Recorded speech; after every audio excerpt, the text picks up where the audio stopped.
like to call to order the passenger vehicle record board for Thursday, August 7th. It is now 3:49 p.m.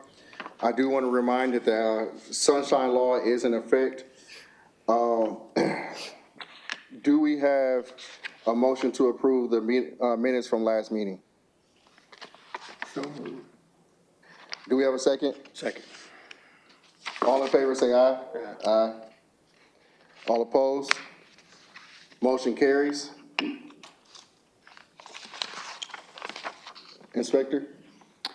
All right, so under 4A, new driver permits, temps issued is one. That's for Richard Bridgman of Nuga Taxi. All fees and paperwork paid and completed. We also have under B, request for driver permit renewals, 0. And C is transfer privilege T908 from Jay Easter to Richard Bridgman. All fees and paperwork paid and completed. And under 5, old business, Mercury Taxi versus Mercury Transportation is still pending court. So we don't have any other information on that. And that's all we have. All right. Do we have a motion to approve the transfer of privileges T98 from Mr. Jay Easter to Mr. Richard Bridgman? So moved. Do we have a second? Second. All in favor, say aye. Aye. Opposed? Motion carries. You also need to do A1. Oh, I Need a motion on apologize. that. Do we have a motion to approve Mr. Richard Bridgman's temporary permit? Make the motion. Do we have a second? Second. All in favor? Aye. Opposed? Motion carries.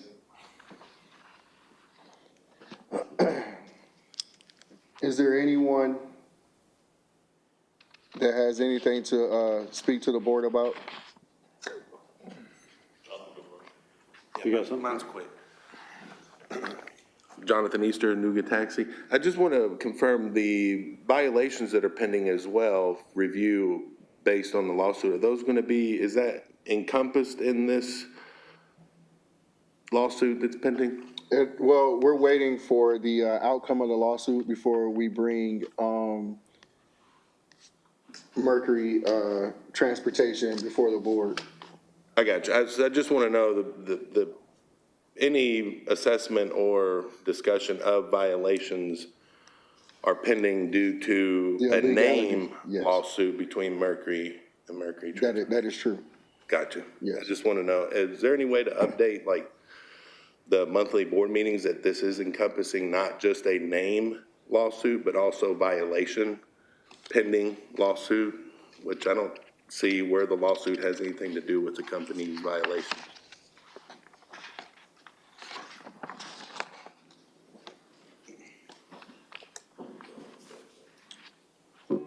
Yeah, so I believe that right now it just says it's still pending the court ruling from the court case. But yeah, I think at the last meeting, we said that we would withhold any further until that is resolved. How you doing, sir? Guys, Mark Shackelford, Shackelford Towing and Recovery. Also, I'm Vice President of the Tennessee Tow Association, and with that appointed position there, I've been able to work with some of the legislators in Nashville, some lobbyists in the state, and ultimately some of our local Senate and House members to get some clarification on state law that has changed and things that are coming through the pipe. Some of the things that just changed July 1, and some things that are coming next July 1 that will kind of have some things to do with towing and recovery, reporting of motor vehicles that are towed in the state, and the big change of how we're doing that today versus how we're going to be doing that next year. And it's a transition that we're all going to have to do as owners, as tow owners, but in some of that new legislation that was passed and signed off on, there's a lot of things that would, affect private property towing and how that's reported. And kind of want to take a stab to see if we could look at our private property ordinance in the city, work with council or city attorneys to get some new updated revision of that ordinance, as it's, I think, 15 years old and has a lot of antiquated requirements to it.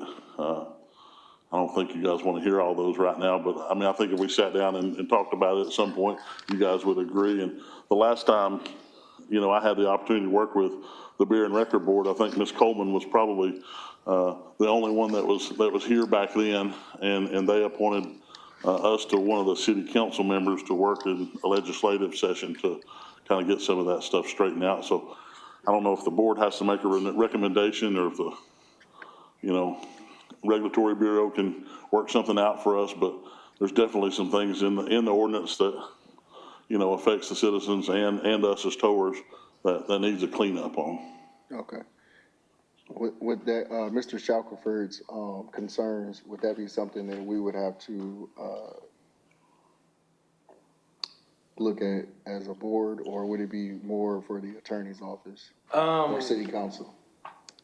I believe this board would recommend any changes to city council, but if you want to reach out to Chris Anderson or a city council member to work on getting stuff drafted, or Inspector Moser may be able to.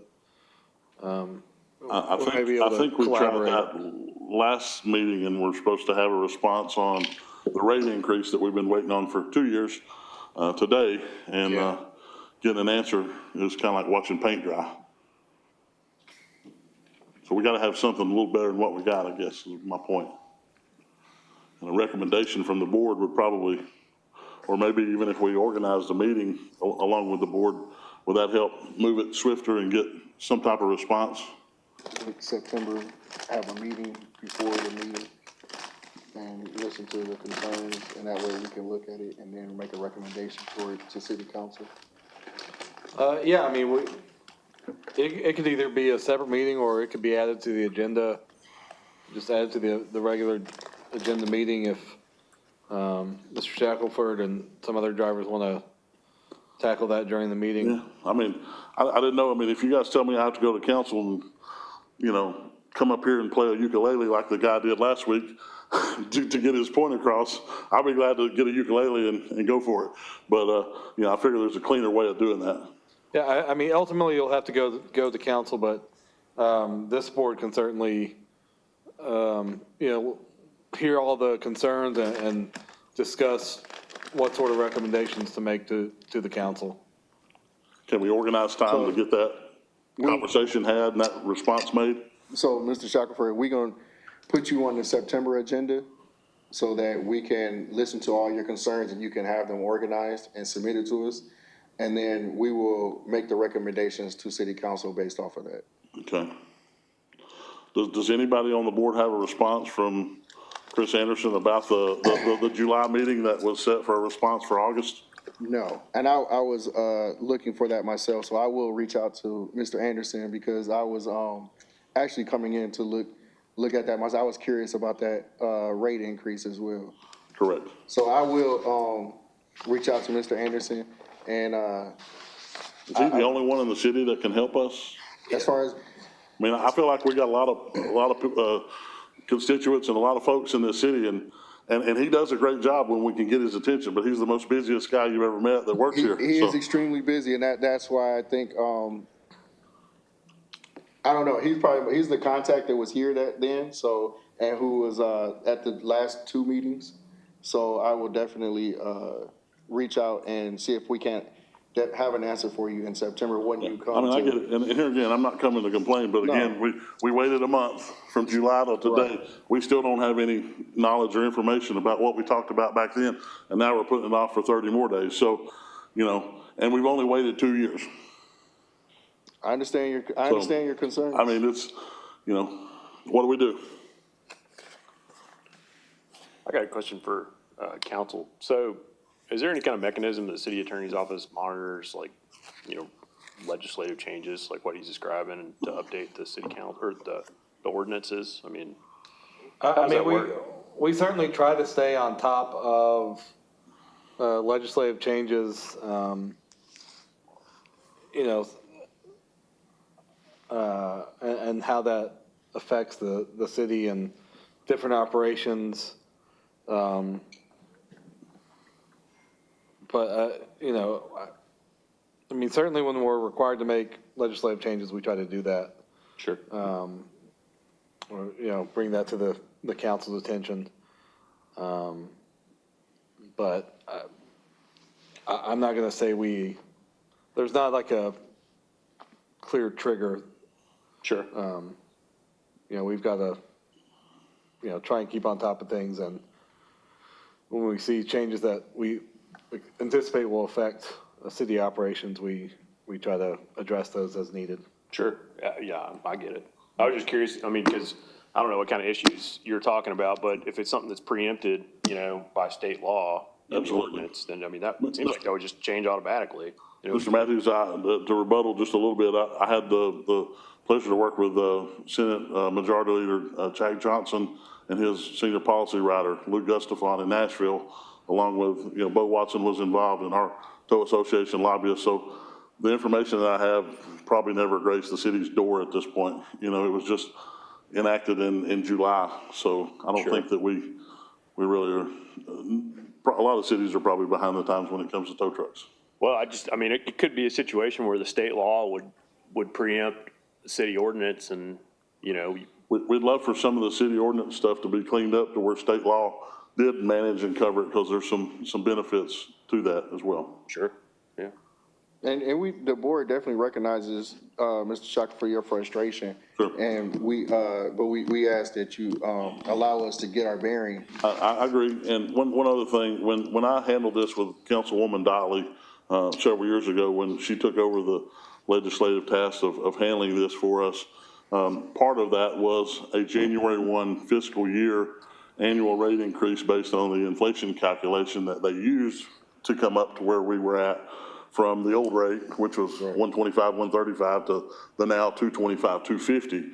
So it was 18 years that went by before any of that was addressed, and they just needed somebody to come up here and do what we're doing today and make it happen. But during that conversation with Ms. Dotley, that was implemented into the ordinance, and I think there's some part of that that's getting read improperly to make it to where the board has to make a recommendation and then it has to go to council. That's not kind of what we discussed when we were in the boardroom there.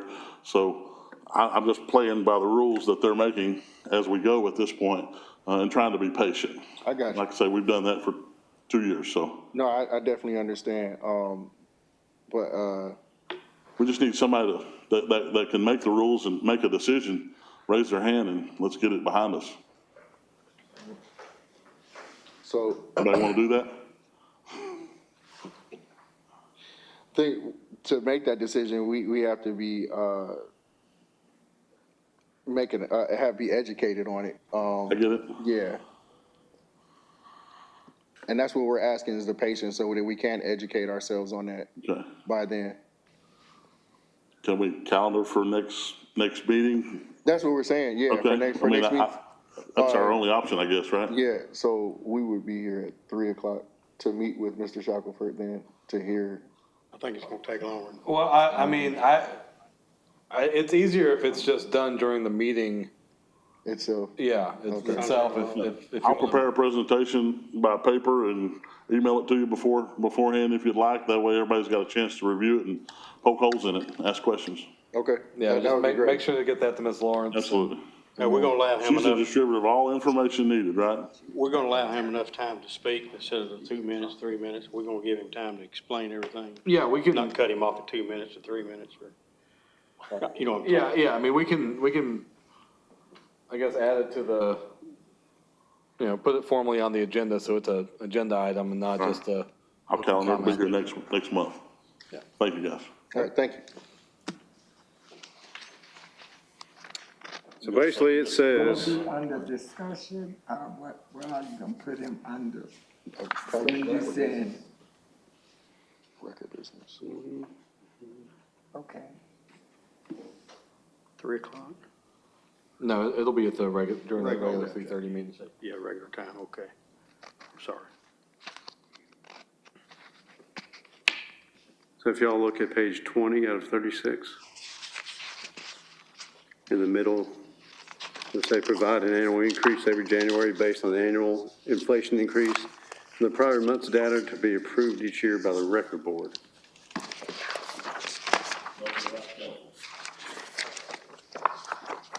Page is that one? Can I get a copy of that when you're done?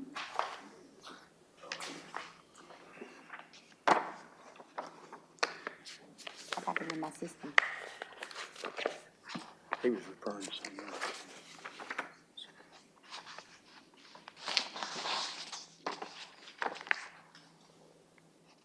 What was that section you read?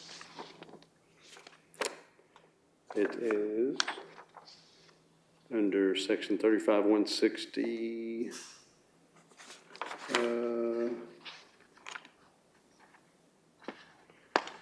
under 3. I'm sorry, under 4. Okay. 35-160, under What would be the guideline for the increase? I see that we are responsible for the increase every January based on inflation rate. Or will we just use the national inflation rate to calculate that?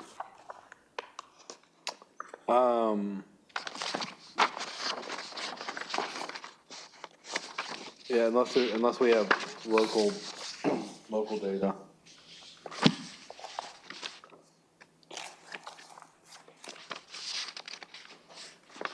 It's not a defined term in the ordinance, the inflation data. I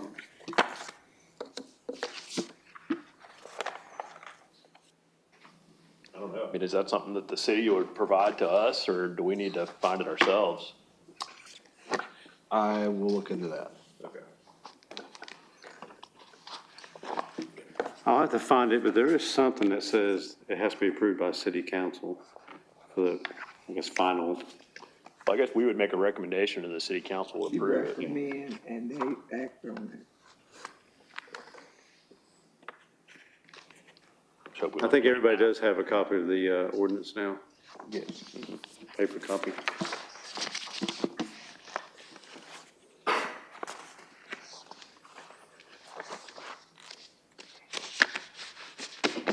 I take it there was not an increase in this January, the past Correct. January? Correct. Last one was last year. Okay. 24. I've got a text message conversation from Chris Anderson today that says that he agrees from the last meeting that they owe 2 rate increases this day. So, and also to add to the question, the last time we did this, the annual inflation calculator was done, by Mr. Smith at the mayor's office. And Mr. Smith did a whole analysis from the last 18 years, and that's where they got basically 3% each year was the percentile that worked and averaged out to make it what it came to at that point. So, we're all throwing darts at 3% because that's what worked the last 18 years. But it may be 3.1 this year and 2.5, the next, we don't know. And Mr. Shackelford, I'm sorry, you said that was, it's at 225 to 250 right now? Currently, I'm charging 225 and 250, as I have not went up, so I don't have permission. I'm promoted, I don't like to fight, so we just, I stay on this side of the line. So the city rotation, that's the basic tow, plus they can add other fees. Now, when you start talking about like county, THP stuff, they have a set rate of, and a lot of their stuff, prices, everything's included in it.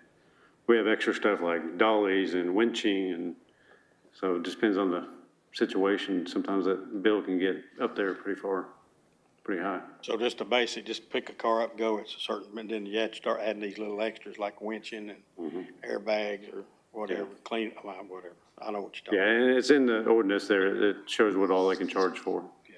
And different classes can charge for different stuff. So. All right. Thank you again, gentlemen.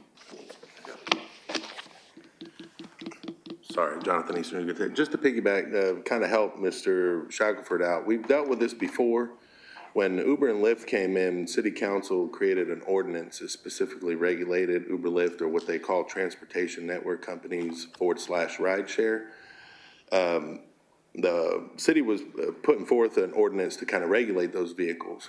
And then when they approved it, like a week later, state came out with their own rules and did not give a scope of authority to individual municipalities or cities to govern Ubers and rideshares. And what came of that, and I think the attorney at the time was Reisman and Melinda Foster, and what they said was anything that comes down from the state that supersedes anything that you're regulated under of whatever rule that you're trying to, basically a little bit of words of comfort for Shackelford, anything exclusionary to the scope of authority of them charging, being able to set your rates, anything outside of that, if state supersedes it, you don't have to wait on ordinances to be updated by the city. That's up to the duty of the city. So, and if the city comes to find out, oh, you're in violation, well, your answer should be, no, not according to TCA code annotated, whatever the acronym is for Tennessee state law. And that's what for us, there is a specific scope of authority of certain things that cities can regulate, which we're pretty much in there. There's a couple gray areas that are weird, but for him, I don't know, but anyway. That's also one we got your head in the game here. The state, to complement what Officer Mosher said, the state rates are typically higher. I believe they're 275 and 300 or something along those lines. I don't have them in front of me, but the state's traditionally higher. The county is less than the state typically by 20 or 30 bucks or so.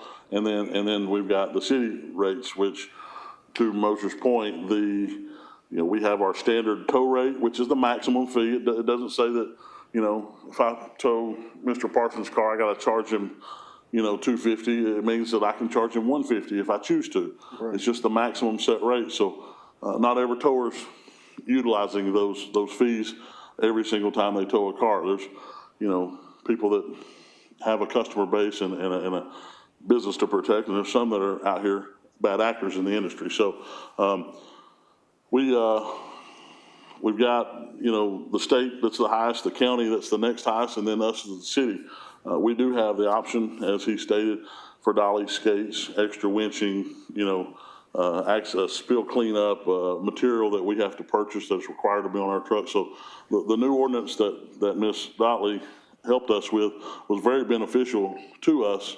It allowed us to get some rates in there, some things that we do have to pay for that we weren't able to charge for according to the ordinance. So that was kind of a little contradictory, but once we got that on the board, we were able to charge for oil dry and some cleanup stuff. That was helpful.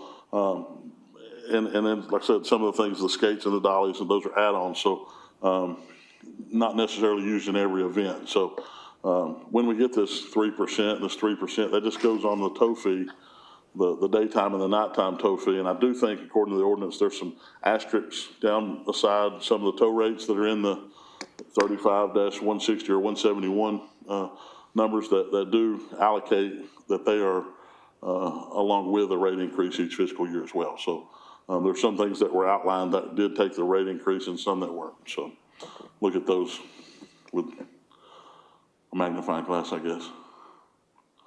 Thank you.